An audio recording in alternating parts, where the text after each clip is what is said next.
അപ്പൊ നമ്മളുടെ ആ പുറത്തു നിന്നും അകത്തേക്ക് വരുന്നതിനപ്പുറം ഈ അകത്ത് നിന്നും പുറത്തേക്ക് ഒഴുകി പോവുക എന്നുള്ളതിന് നമ്മൾ നമ്മുടെ അകത്ത് ഫുൾഫിൽ ചെയ്ത് വെക്കുക എന്നുള്ളത്.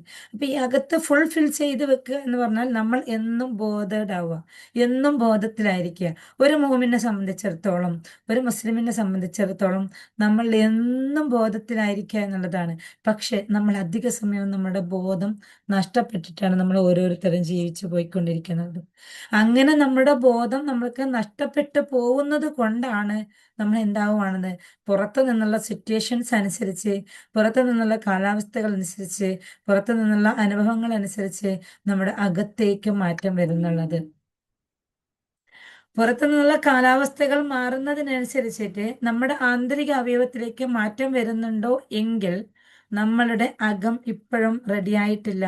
നമ്മൾ വിചാരിക്കുക മാത്രമാണ് നമ്മളുടെ അകം നല്ല പ്യൂറാണ്, ബെനിഫിറ്റ് ആണ്, ഞാനൊരു മോമിനാണ്, ഞാൻ അത്രയും ആ ഒരു രീതിയിലാണ് ഞാൻ പ്രവർത്തിക്കുന്നത് എന്ന്. പക്ഷെ നമ്മൾ ഒരു മോമിനാണ് എന്നുള്ളത് സത്യമാണ്. പക്ഷെ നമ്മുടെ ഉള്ളിൽ എന്തായിട്ടില്ല, ആ ഒരു ഈമാനിന്റെ കണികകൾ കൊണ്ട് നമുക്ക് നിറക്കാൻ വേണ്ടി പറ്റിയിട്ടില്ല എന്നുള്ളതാണ്. അപ്പോൾ ആ ഒരു ഹൃദയത്തിന്റെ അകത്ത് ഈമാനിന്റെ കണികകൾ നിറക്കണം എന്നുണ്ടെങ്കിൽ നമ്മുടെ ഹൃദയത്തിന്റെ അകത്ത് നമ്മൾ ഫുൾഫിൽ ചെയ്ത് വെക്കണം. അവിടെ നമ്മുടെ ഹൃദയത്തിന്റെ അകത്ത് നമ്മൾ എന്താണ് ഫുൾഫിൽ ചെയ്ത് വെക്കേണ്ടത്? പുറത്തു നിന്നുള്ള ഏത് സാഹചര്യമാണെങ്കിലും, പുറത്തു നിന്ന് നമ്മൾ അനുഭവിക്കുന്ന ഏത് സിറ്റുവേഷൻ ആണെങ്കിലും, അത് നമ്മുടെ പ്രകൃതിയിൽ നിന്നുള്ള സിറ്റുവേഷൻ ആയിക്കോട്ടെ, അതല്ലെങ്കിൽ നമ്മുടെ കൂടെ താമസിക്കുന്നവരിൽ നിന്നുള്ള സിറ്റുവേഷൻ ആയിക്കോട്ടെ, അതല്ലെങ്കിൽ നമ്മുടെ ഹസ്ബൻഡിൽ നിന്നുള്ളതായിക്കോട്ടെ, നമ്മുടെ മക്കളിൽ നിന്നുള്ളതായിക്കോട്ടെ, നമ്മുടെ പാരൻസിൽ നിന്നുള്ളതായിക്കോട്ടെ, നമ്മുടെ കൊളീഗ്സിൽ നിന്നുള്ളതായിക്കോട്ടെ, നമ്മുടെ നെയ്ബേഴ്സിൽ നിന്നുള്ളതായിക്കോട്ടെ, ഏത് സാഹചര്യം ആയിക്കോട്ടെ, ആ പുറത്ത് നിന്ന് വരുന്ന സാഹചര്യങ്ങളെ എല്ലാം നമുക്കൊരു പോസിറ്റീവ് തിങ്കിങ്ങോടെ നമുക്ക് കാണാൻ വേണ്ടി പറ്റുന്നുണ്ടെങ്കിൽ നമ്മുടെ അകം ആ ഒരവസ്ഥയിലായിരിക്കുക എന്നുള്ളതാണ്. നമ്മുടെ അകം നമ്മൾക്ക് ഫുൾഫിൽ ചെയ്ത് വെക്കാൻ പറ്റിയാൽ മാത്രമേ പുറത്തു നിന്ന് നമ്മളോട് പ്രതികരിക്കുന്ന നമ്മുടെ ചുറ്റുപാടുകളുമുള്ള ആളുകളുടെയോ കാലാവസ്ഥകളെയോ ഒക്കെ നമുക്ക് ആ ഒരു പോസിറ്റീവ്നെസ്സോടെ കൂടി കാണാൻ വേണ്ടി പറ്റുള്ളൂ. അവിടെയാണ് നമുക്ക് ഏറ്റവും പ്രധാനമായി നമ്മൾക്ക് പഠിപ്പിച്ചു തന്നിരിക്കുന്നത് ക്ഷമ എന്ന് പറഞ്ഞത്, അല്ലെ? ക്ഷമ ഈമാനിന്റെ പകുതിയാണ് എന്ന് നമ്മൾ ഓരോരുത്തരും പഠിച്ചതാണ്. ചിലപ്പോഴെങ്കിലും നമ്മൾ മദ്രസയിൽ എക്സാമിനൊക്കെ എഴുതി അതിന് മാർക്ക് വാങ്ങിയതുമായിരിക്കാം, അല്ലെ? അങ്ങനെ ക്ഷമ ഈമാനിന്റെ പകുതിയാണ് എന്ന് ഞാനും നിങ്ങളും പഠിച്ചിട്ടുണ്ടെങ്കിൽ, ഞാൻ വീണ്ടും പറയുന്നു, നിങ്ങളോടല്ല എന്നോടാണ് ഞാനിത് പറയുന്നത് എന്ന്. നമുക്ക് ക്ഷമയുണ്ടോ? നമുക്ക് ക്ഷമയുണ്ടോ? ഒന്ന് ആത്മാർത്ഥമായി നമ്മൾ ഒന്ന് നോക്കി നോക്കി, നമുക്ക് ക്ഷമയുണ്ടോ? നമ്മൾ വിചാരിക്കുകയാണ് നമുക്ക് ക്ഷമയുണ്ടെന്നുള്ളത്, പക്ഷെ നമുക്ക് ക്ഷമയില്ല. നമുക്ക് ക്ഷമിക്കാൻ പറ്റുന്ന സംഭവങ്ങൾ മറ്റുള്ളവരുടെ ഭാഗത്ത് നിന്ന് വന്നാൽ മാത്രമേ നമ്മൾ ക്ഷമിക്കുന്നുള്ളൂ. നമ്മൾക്ക് ക്ഷമയുണ്ട് എന്ന് നമുക്ക് മനസ്സിലാവണം എന്നുണ്ടെങ്കിൽ നമുക്ക് ക്ഷമിക്കാൻ പറ്റാത്ത രീതിയിലുള്ള സംഭവങ്ങളും പുറത്തു നിന്ന് വരുന്ന സമയത്ത് നമുക്കതിനെയും ക്ഷമിക്കാൻ വേണ്ടി പറ്റണം. അപ്പോൾ മാത്രമേ നമ്മുടെ ക്ഷമ ഫുൾഫിൽ ആവുന്നുള്ളൂ. അപ്പൊ മാത്രമേ നമ്മുടെ ഈമാനിന്റെ പകുതി അവിടെ റെഡിയാവുന്നുള്ളൂ, അല്ലേ? അപ്പൊ ആ ഈമാനിന്റെ പകുതി റെഡിയാവണം എന്നുണ്ടെങ്കിൽ ക്ഷമ എനിക്കും നിങ്ങൾക്കും വേണമെന്ന് നമ്മൾ പഠിച്ചിട്ടുണ്ടെങ്കിൽ, ഇന്ന് വരെ എൻ്റെ ഉള്ളിൽ ആ ക്ഷമ റെഡി ആയിട്ടില്ല. നിങ്ങളുടെ ഉള്ളിൽ ആയിട്ടുണ്ടോ എന്നുള്ളത് എനിക്കറിയില്ല. ആയിട്ടുണ്ടോ ആരുടെയെങ്കിലും ഉള്ളില്?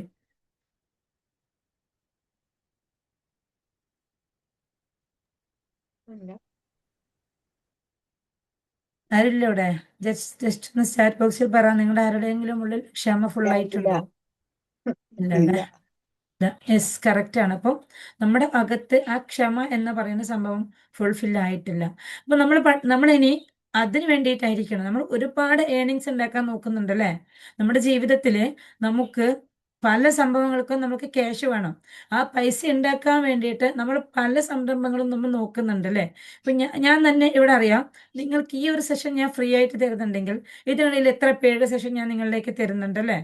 എന്തിനു വേണ്ടിയിട്ടാണ്? എനിക്ക് പൈസയുടെ ആവശ്യമുണ്ട്, ഇല്ലേ? ഓരോരുത്തർക്കും പണത്തിന്റെ ആവശ്യമില്ലേ? ഓരോരുത്തരും നമ്മൾ പ്രവർത്തിക്കുന്ന മേഖല എന്താണോ ആ മേഖലയിൽ വെച്ചിട്ട് നമ്മൾ ഏണിങ്സ് ഉണ്ടാക്കാൻ നോക്കുന്നില്ലേ? അപ്പൊ നമ്മൾ പ്രവർത്തിക്കുന്ന ഏത് മേഖലയിലാണെങ്കിൽ നമ്മൾക്ക് ആ ഒരു ഏണിങ്സ് നമ്മൾ ഉണ്ടാക്കാൻ നോക്കുന്നുണ്ട് അല്ലെ. അതേപോലെ നമ്മുടെ ഹൃദയത്തിൽ ആ ഒരു ക്ഷമയുടെ ഒരു ഏണിങ്സ് ഉണ്ടാക്കാൻ വേണ്ടിയിട്ട് നമ്മൾക്ക് ഇൻഷാ അള്ളാ പരിശ്രമിക്കണം. ആ നമ്മുടെ ഹൃദയത്തിന്റെ അകത്ത് ആ ഒരു ക്ഷമയെ നമ്മൾക്ക് ഫുൾഫിൽ ചെയ്യാൻ വേണ്ടി പറ്റണം എന്നുള്ളത്. അപ്പൊ ഇവിടെ നമ്മുടെ ഹൃദയത്തിന്റെ അകത്ത് ക്ഷമ നമുക്ക് ഫുൾഫിൽ ചെയ്താൽ ഉണ്ടാവുന്ന നേട്ടങ്ങൾ എന്തൊക്കെയാണ്? നമ്മുടെ കയ്യിൽ ഇഷ്ടംപോലെ പണമുണ്ട്. നമ്മുടെ കയ്യിൽ ഇഷ്ടംപോലെ പണം ഉണ്ടെങ്കിൽ നമ്മൾക്കൊരു ഫിനാൻഷ്യൽ ഫ്രീഡം നമ്മൾ അനുഭവിക്കുന്നുണ്ടെങ്കിൽ എന്ത് ബെനിഫിറ്റ് ആണ് നമുക്കുള്ളത്? ഫിനാൻഷ്യൽ ഫ്രീഡം നമ്മൾ അനുഭവിക്കുന്നുണ്ടെങ്കിൽ നമുക്കൊന്ന് തോന്നാണ്, ഒന്ന് ഇന്ന സ്ഥലത്ത് പോകണം, വേറെ എന്തെങ്കിലും ചിന്തിക്കണോ? വേണ്ട. നമുക്കൊന്ന് തോന്നാണ് എന്നാൽ നമ്മുടെ വീട്ടിൽ നമുക്ക് ഭക്ഷണം ഉണ്ടാക്കണ്ട, പുറത്തുനിന്ന് എന്തെങ്കിലും ഒന്ന് ഓർഡർ ആക്കി വരുത്തിച്ച് കഴിക്കാം. നമ്മളൊരു ഫിനാൻഷ്യൽ ഫ്രീഡം അനുഭവിക്കുന്ന ഒരു വ്യക്തിയാണെങ്കിൽ നമുക്ക് അതിന്റെ ആവശ്യമുണ്ട്? വെറുതെ നമ്മൾ മൊബൈലിൽ നിന്ന് എടുക്കാം, അടുത്തുള്ള ഏതെങ്കിലും ഒരു റെസ്റ്റോറൻറ്റിലേക്ക് ഒന്ന് വിളിക്കാം, അല്ലെ, വിളിച്ചിട്ട് നമുക്ക് വേണ്ട സാധനങ്ങൾ ഓർഡർ ചെയ്യാം. എന്നിട്ട് അതിന് വില ചോദിക്കുവോ? ഇല്ല, നമ്മൾ റേറ്റ് ചോദിക്കൂല. വേണ്ട സാധനങ്ങൾ പറയും, ആയ ക്യാഷ് നമ്മൾ അങ്ങോട്ട് കൊടുക്കും. എന്തുകൊണ്ട്? നമ്മൾ ഫിനാൻഷ്യൽ ഫ്രീഡത്തിലാണുള്ളത്. അതുപോലെ തന്നെ നമ്മുടെ ഹൃദയത്തിന്റെ അകത്ത് ക്ഷമയുടെ ഒരു ഫ്രീഡം, ആ ഒരു ക്ഷമയുടെ ഒരു ഫ്രീഡം നമുക്ക് വരികയാണെങ്കിൽ നമ്മൾ എത്ര ഹയർ റേഞ്ചിലുള്ള എന്ത് സാധനങ്ങളാണോ, എന്ത് ഓർണമെന്റ്സ് ആണോ, അല്ലെങ്കിൽ എന്തെങ്കിലും ഒരു മറ്റുപകരണങ്ങളാണോ, എന്തും ആയിക്കോട്ടെ, നമുക്ക് ആഗ്രഹമുള്ളതിനെ നമുക്ക് വാങ്ങാൻ വേണ്ടി ഫിനാൻഷ്യൽ ഫ്രീഡത്തിൽ ഇരുന്നു കൊണ്ട് നമ്മൾ ആഗ്രഹിക്കുന്നുണ്ട്, നമ്മളത് ഏൺ ചെയ്യുന്നുണ്ടെങ്കിൽ നമ്മുടെ ഹൃദയത്തിൽ അതുപോലെ ആ ഒരു ക്ഷമയുടെ ഒരു ഫ്രീഡം നമ്മുടെ ഉള്ളിൽ ഫുൾഫിൽ ആയിട്ടുണ്ടെങ്കിൽ, ഒരു ക്ഷമയുടെ ഒരു ഫ്രീഡം നമ്മുടെ ഉള്ളിൽ ഉണ്ടെങ്കിൽ, പുറത്തു നിന്ന് വരുന്നത് കൊടുങ്കാറ്റാണെങ്കിൽ നമുക്കതിനെ തടയാൻ വേണ്ടി പറ്റും. പുറത്തു നിന്ന് വരുന്നത് വെറും മന്ദമാരുതനാണെങ്കിലും നമുക്കതിനെ തടയാൻ വേണ്ടി പറ്റും. അപ്പൊ പുറത്തു നിന്ന് വരുന്ന സിറ്റുവേഷൻസുകൾ ഏതാണോ, അത് ചിലപ്പോ ചുറ്റുപാടുകളിൽ നിന്നുള്ള കാലാവസ്ഥയായിരിക്കാം, അതല്ലെങ്കിൽ നമ്മുടെ മക്കളുടെ രൂപത്തിലായിരിക്കാം, അതല്ലെങ്കിൽ നമ്മളുടെ പാരൻസിന്റെ രൂപത്തിലായിരിക്കാം, അതല്ലെങ്കിൽ നമ്മളുടെ കൂടെ താമസിക്കുന്ന നമ്മളുടെ മറ്റുള്ളവരുണ്ടാവുമല്ലോ, നമ്മുടെ കൂടെയുള്ള ഇളയച്ചി, മൂത്തച്ചി, നാത്തൂമാർ, അമ്മായിമ്മ, ഇതുപോലെയൊക്കെ പറയുന്ന കുറച്ച് ആളുകൾ ഉണ്ടാവും അല്ലേ, അവരിൽ നിന്നായിരിക്കാം. അതും അല്ലെങ്കിൽ നമ്മുടെ ഇണകളിൽ നിന്നായിരിക്കാം. അതല്ലെങ്കിൽ നമ്മൾ പുറത്ത് പോയി ജോലി ചെയ്യുന്നവരാണെങ്കിൽ നമ്മുടെ കൊളീഗ്സിൽ നിന്നായിരിക്കാം, നമ്മുടെ അയൽവക്കക്കാർ, നമ്മുടെ നെയ്ബേഴ്സിൽ നിന്നായിരിക്കാം. അങ്ങനെ ആരിൽ നിന്നാണോ നമ്മൾ ആഗ്രഹിക്കാത്ത രീതിയിൽ, നമ്മൾ ഉദ്ദേശിക്കാത്ത രീതിയിലുള്ള പ്രവർത്തനങ്ങൾ വരുന്നുള്ളത്, അതിനെയെല്ലാം നമ്മുടെ അകത്തൊരു ക്ഷമ എന്ന് പറയുന്ന ഒരു സംഭവം നമുക്ക് നിറക്കാൻ പറ്റിയാൽ നമുക്കതൊരു സ്നേഹത്തിന്റെ തലോടലായി നമുക്കതിനെ കരുതാൻ വേണ്ടി, അതിനെ പ്രതിരോധിക്കാൻ വേണ്ടി നമുക്ക് പറ്റും. അങ്ങനെ നമുക്ക് അതിനെ പ്രതിരോധിക്കാൻ വേണ്ടി പറ്റണമെങ്കിൽ നമ്മുടെ അകത്തുള്ള ലോകം എന്തായിരിക്കണം? നമ്മുടെ അകത്തുള്ള ലോകം എന്ന് പറയുന്നത് വളരെ ശാന്തമായ മനോഹരമായ ഒരു സിറ്റുവേഷനിലായിരിക്കണം. അതുകൊണ്ടാണ് നമുക്ക് റബ്ബ് സുബ്ഹാനഹു വ തആല പഠിപ്പിച്ചു തന്നത് ക്ഷമ എന്ന് പറയുന്നത് ഈമാനിന്റെ പകുതിയാണ് എന്നുള്ളത്. അങ്ങനെയാണെങ്കിൽ നമ്മുടെ അകത്ത് ഏതൊക്കെ സാഹചര്യങ്ങൾ നമുക്ക് വന്നു പോയിട്ടുണ്ടല്ലേ, ഏതൊക്കെ സാഹചര്യങ്ങൾ വരുമ്പോൾ ആരോടൊക്കെ നമ്മൾ പൊട്ടിത്തെറിച്ചിട്ടുണ്ടല്ലേ. ഇങ്ങനെ നമ്മൾ എന്തുകൊണ്ടാണ് പൊട്ടിത്തെറിക്കുന്നത്? പല സംഭവങ്ങളും നമ്മളിൽ ദൈനംദിന ജീവിതത്തിൽ വന്നുകൊണ്ടേയിരിക്കുമ്പോൾ നമ്മൾ ക്ഷമിക്കുകയാണ് എന്നുള്ള വ്യാജേന നമ്മൾ വിചാരിക്കുകയാണ് ഞാൻ ക്ഷമിക്കുകയാണ് എന്ന്. ഞാൻ ക്ഷമിക്കുകയാണ് എന്നുള്ള വ്യാജേന പുറത്തു നിന്ന് വന്നിരിക്കുന്ന ഓരോ സാഹചര്യങ്ങളെയും നമ്മൾ നമ്മളുടെ അകത്ത് കൊണ്ടുപോയി സ്റ്റോർ ചെയ്ത് വെക്കുകയാണ് ചെയ്തത്. ഇൻഷാ അള്ളാ നമ്മുടെ ഈ ഒരു 21 ഡേയ്സ് കഴിഞ്ഞാൽ നമുക്ക് ഫോർഗീവിന്റെ തെറാപ്പി നമുക്ക് ചെയ്യാം. ഇൻഷാ അള്ളാ, അള്ളാഹു തൗഫീഖ് ചെയ്യട്ടെ. അപ്പൊ ഇവിടെ ഈ ഗ്രാറ്റിറ്റ്യൂഡിന്റെ തെറാപ്പി നമ്മൾ വന്ന് ചെയ്ത് ചെയ്ത് ചെയ്ത് നമ്മുടെ ആ ഒരു ഹൃദയത്തെ, നമ്മൾ നേരത്തെ പറഞ്ഞതുപോലെ നമ്മുടെ ഒരു ഗ്ലാസ്സിൽ നമ്മൾ എന്തായിരിക്കുകയാണ്, മലിനമാക്കപ്പെട്ട വെള്ളം കൂട്ടി വെച്ചിരിക്കുകയാണ്. ഈ ഗ്ലാസ്സിൽ നിന്ന് ആ മലിന വെള്ളം എടുത്ത് കളയാൻ നമുക്ക് പറ്റുന്നില്ല. പക്ഷെ നമ്മൾ എന്ത് ചെയ്യാണ്, അതിനകത്തേക്ക് ഓരോ തുള്ളി ശുദ്ധമായ വെള്ളം നമ്മൾ ഇറ്റി ഇറ്റി ഇറ്റി വീഴ്ത്തിക്കൊണ്ടിരിക്കുകയാണ്. ആ ഓരോ ദിവസവും ഒരു ഡ്രോപ്സ് നല്ല വെള്ളം ആ ഒരു ഗ്ലാസ്സിലേക്ക് ഇറ്റിക്കൊണ്ടിരിക്കുമ്പോൾ സ്വാഭാവികമായിട്ടും അതൊരു നിറഞ്ഞ ഗ്ലാസും കൂടി ആയതുകൊണ്ട് മെല്ലെ മെല്ലെ ഒരിറ്റ് വെള്ളം അതിൻ്റെ അകത്ത് പോകുമ്പോൾ ഒരിറ്റ് വെള്ളം അതിൽ നിന്ന് പുറത്തേക്ക് പോകും. ഇങ്ങനെ ക്രമേണ നമ്മുടെ ഹൃദയത്തിന്റെ അകത്ത് നമ്മൾ സൂക്ഷിച്ചു വെച്ചിരിക്കുന്ന നമ്മളുടെ അസൂയ, കുശുമ്പ്, വെറുപ്പ്, പക, വിദ്വേഷം, വൈരാഗ്യം എന്തൊക്കെയുണ്ടോ അതിൽ നിന്ന് ഓരോന്നിൽ നിന്നും മെല്ലെ മെല്ലെ മെല്ലെ റിമൂവ് ആവും. ഇങ്ങനെ അത് ഓരോന്ന് റിമൂവ് ആയാലും വീണ്ടും റിമൂവ് ആവാത്ത ഒരുപാട് സംഭവങ്ങൾ എവിടെ എവിടെയും ഒട്ടിപ്പിടിച്ച് കിടക്കുന്നുണ്ടാവാം. അതെല്ലാം നമുക്ക് ഇൻഷാ അള്ളാ നമ്മുടെ ഫോർഗീവിന്റെ തെറാപ്പിയിലൂടെ നമുക്ക് പുറത്ത് കിടത്താൻ വേണ്ടി പറ്റും ഇൻഷാ അള്ളാ. അള്ളാഹു തൗഫീഖ് ചെയ്യട്ടെ. അപ്പൊ ഇവിടെ നമ്മുടെ ഈ ഒരു ഗ്ലാസ്സിലേക്ക് നമ്മുടെ ദിവസവുമുള്ള ഗ്രാറ്റിറ്റ്യൂഡ് തെറാപ്പി കഴിയുമ്പോൾ ഒരിറ്റ് വെള്ളം, ഒരിറ്റ് ശുദ്ധ വെള്ളം നമുക്കതിലേക്ക് ഒഴിക്കാൻ വേണ്ടി പറ്റിയാൽ ആ ഗ്ലാസ്സിൽ നിന്ന് ഒരിറ്റ് മലിനവെള്ളം പുറത്തേക്ക് പോകും. അങ്ങനെ മെല്ലെ മെല്ലെ മെല്ലെ നമ്മൾക്ക് അവിടെ നമുക്കൊന്ന് സ്മൂത്ത് ആക്കാൻ വേണ്ടി പറ്റും. എന്തിനു വേണ്ടിയിട്ടാണ് സ്മൂത്ത് ചെയ്യുന്നുള്ളത്? നമുക്കറിയാം, നമ്മുടെ മുറ്റത്ത് മഴക്കാലം വരുന്ന സമയത്ത് നമ്മൾ ഈ പുല്ലുകളൊക്കെ കിളർത്തി വരുമ്പോൾ അതിനെ പൊറിച്ച് മാറ്റാറില്ലേ? അത് ഈ കുഞ്ഞു പുല്ലാണെങ്കിൽ നമുക്ക് എന്ത് ചെയ്യും, പെട്ടെന്ന് അങ്ങോട്ട് പറിച്ച് മാറ്റാൻ വേണ്ടി പറ്റും അല്ലേ? പക്ഷെ അത് ഒന്നല്പം കുറച്ച് നാളായി വളർന്നു വന്ന് അതിന്റെ വേരൊക്കെ ഒന്ന് ആഴത്തിലേക്ക് ഇറങ്ങിയതെങ്കിലോ നമുക്കതിനെ പൊരിച്ച് മാറ്റാൻ ബുദ്ധിമുട്ടായിരിക്കും. അപ്പൊ അതിന്റെ സൈഡൊക്കെ ഒന്ന് ഇളക്കി കൊടുത്തിട്ടായിരിക്കും നമ്മൾ എന്ത് ചെയ്യുക, അതിനെ പൊരിച്ച് മാറ്റുക അല്ലെ? ഇനി സൈഡൊക്കെ ഇളക്കി കൊടുത്തിട്ടും ഇളകി വരാത്ത സംഭവമാണെങ്കിൽ ചിലപ്പോൾ എന്ത് ചെയ്യും, അതിന്റെ അകത്തേക്ക് നമ്മൾ കുറച്ച് വെള്ളം ഒഴിച്ചു വെക്കും. ആ ചതപ്പ് ആ നിലം ഒന്ന് സ്മൂത്ത് ആവാൻ വേണ്ടി. ആ നിലം ഒന്ന് സ്മൂത്ത് ആയാൽ നമുക്ക് പെട്ടെന്ന് തന്നെ അതിനൊന്ന് വലിച്ചെടുക്കാൻ വേണ്ടി പറ്റും എന്നുള്ള ഒരു തോന്നലോട് കൂടി അല്ലെ? അങ്ങനെ അതുപോലെയാണ് നമ്മുടെ ആ ഒരു ഹൃദയത്തെ നമ്മൾ എന്ത് ചെയ്യാണ്, ഹൃദയത്തെ ഇപ്പൊ നമ്മളൊന്ന് ഇളക്കിക്കൊണ്ടിരിക്കുകയാണ്. ഏതുപോലെ എത്രയോ വർഷങ്ങൾക്ക് മുന്നിലേ നമ്മുടെ അകത്ത് കയറിക്കൂടിയിരിക്കുന്ന ആ മലിനത്തെ നമുക്ക് പുറത്തേക്ക് എടുത്ത് മാറ്റാൻ പറ്റുന്നില്ല. അതിനുവേണ്ടി നമ്മൾ ഇപ്പോഴെന്താക്കുകയാണ്, ഇളക്കിക്കൊണ്ടിരിക്കുകയാണ്. ഇതിന് ഇളക്കിക്കൊണ്ടിരിക്കുന്ന ഒരു പ്രോസസ്സാണ് നമ്മുടെ ഗ്രാറ്റിറ്റ്യൂഡ് തെറാപ്പി എന്ന് പറയുന്നത്.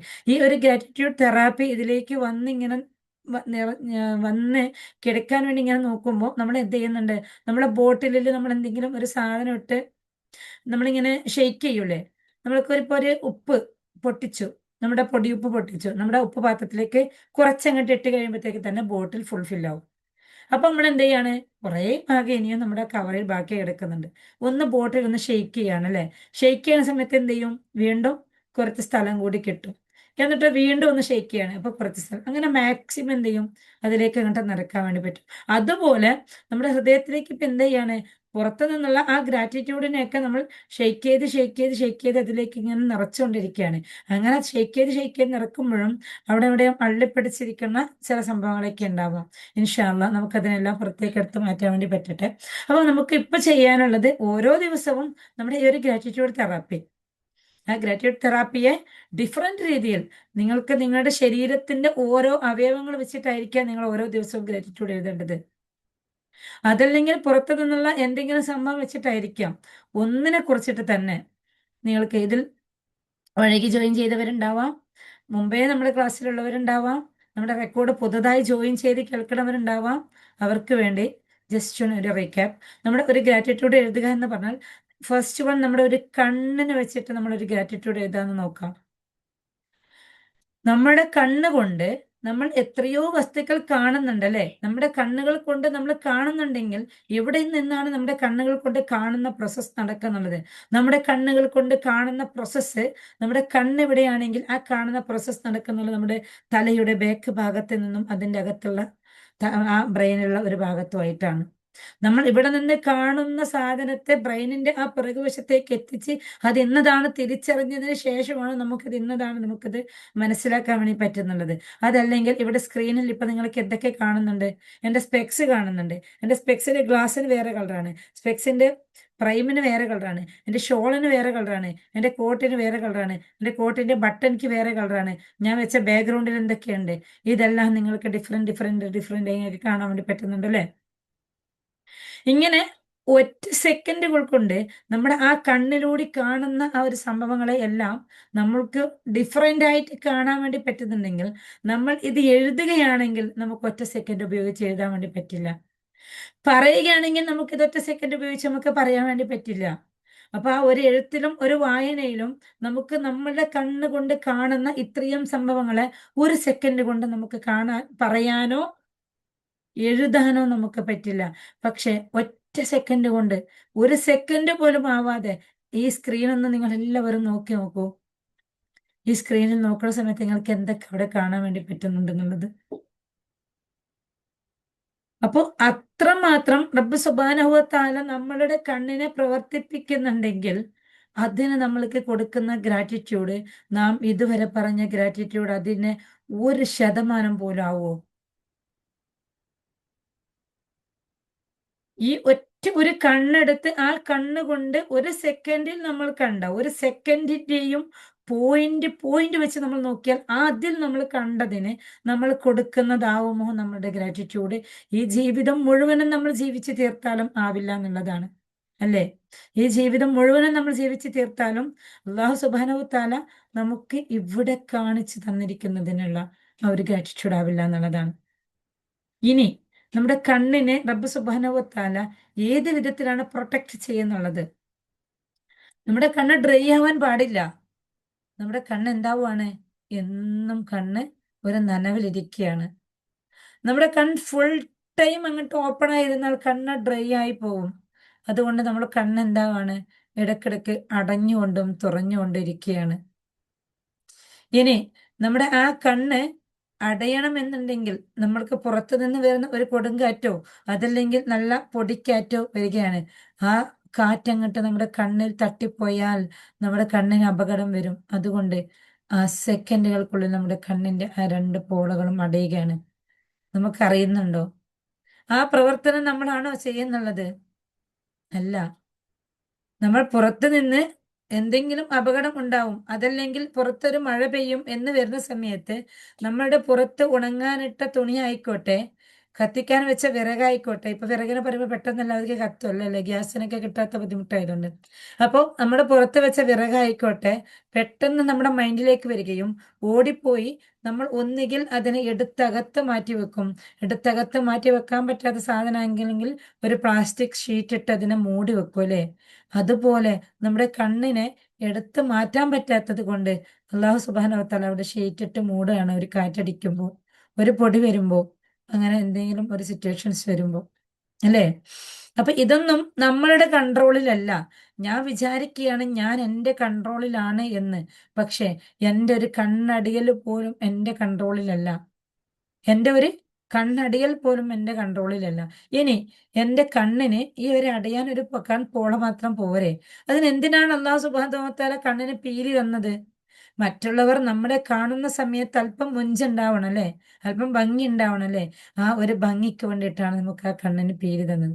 ഇനി ഞാൻ ചോദിക്കട്ടെ, ആ കണ്ണിന് പീലിക്ക് പുറകെ കണ്ണിന്റെ മുകളിൽ നമുക്ക് എന്തിനാണ് അള്ളാഹു പുരികം തന്നത്? ആ പുരികയില്ലെങ്കിൽ എന്താ കുഴപ്പം? നമ്മൾക്ക് എന്തെങ്കിലും കുഴപ്പമുണ്ടോ? പുരികം കൊണ്ട് നമുക്ക് എന്തെങ്കിലും ആവശ്യമുണ്ടോ? പുരികം കൊണ്ട് നമ്മൾ ഇതുവരെ എന്തെങ്കിലും ഒന്നുണ്ടാക്കിയിട്ടുണ്ടോ? ഇല്ല. എന്തിനാണ് അള്ളാഹു തന്നത്? നമ്മുടെ ആ കണ്ണിനും മുഖത്തിനും ഒന്ന് ഭംഗി കൂട്ടാൻ. ഇനിയോ നമ്മുടെ കണ്ണിന്റെ സ്ഥാനം, ആ കണ്ണ് അള്ളാഹു സുബ്ഹാനഹു വ തആല എവിടെയാണ് സൃഷ്ടിച്ചിരിക്കുന്നുള്ളത്? നമ്മുടെ ആ ഒരു ഫേസിന്റെ 2 ഭാഗങ്ങളിലായിട്ട് മനോഹരമായിട്ട് ആ ഒരു കുഞ്ഞു കുളം പോലെ അവിടെ അല്പം കുഴിയിലാക്കിയിട്ട് അള്ളാഹു സുബ്ഹാനഹു വ തആല കണ്ണിനെ സൃഷ്ടിച്ചിരിക്കുകയാണ്.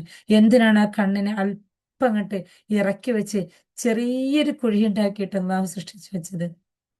കണ്ണിനുള്ള പ്രൊട്ടക്ഷൻക്ക് വേണ്ടിയിട്ടല്ലേ?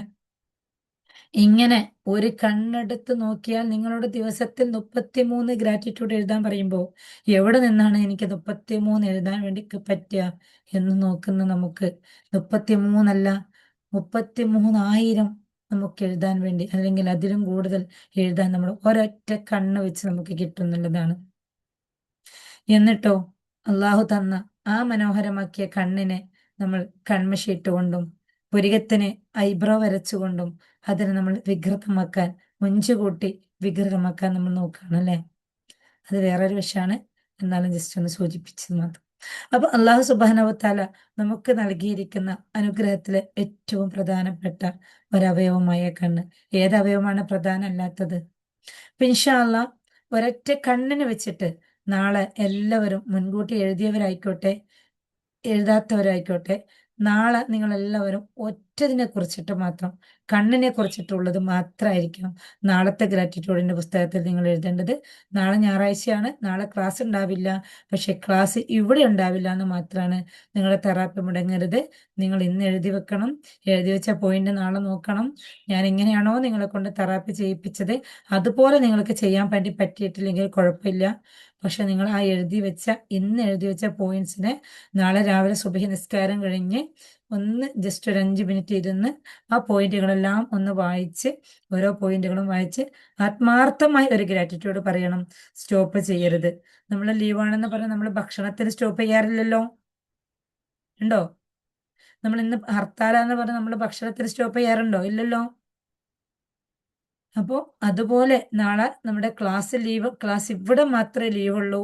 പക്ഷേ നമുക്ക് ഓരോരുത്തർക്കും നമ്മുടെ ക്ലാസ്സിൽ ലീവില്ല. ഇന്ന് എഴുതി വെക്കുക, നാളെ അതിന് ജസ്റ്റ് നോക്കുക, നാളെ നോക്കിയിട്ട് നാളെ വീണ്ടും 33 എഴുതി വെക്കുക. ഇൻഷാ അല്ലാ നമുക്ക് മറ്റന്നാൾ തിങ്കളാഴ്ച വീണ്ടും കാണാൻ അല്ലാഹു തൗഫീഖ് ചെയ്യട്ടെ.